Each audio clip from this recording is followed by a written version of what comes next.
Hi guys, welcome back to our YouTube channel. So in this video tutorial, I'm going to show you on how to recover deleted TikTok messages.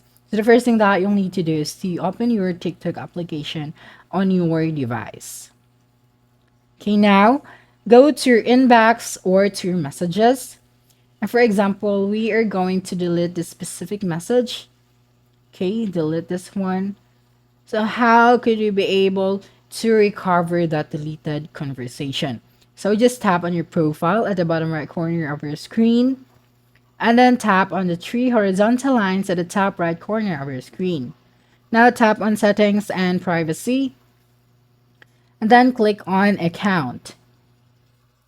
And finally, you would be able to see here the download your data option. So you will then just have to tap on it and wait for a few seconds. Now you would be able to see here your data that you can download as well as the file format. So I'm going to select this one and then tap on the request data.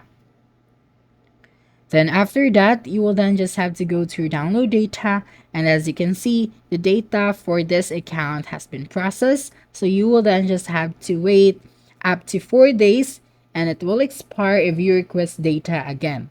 So after downloading, select the file to unzip it and view your data. Okay, so that's it. Don't forget to subscribe to our YouTube channel for more video tutorials in the future. Bye-bye.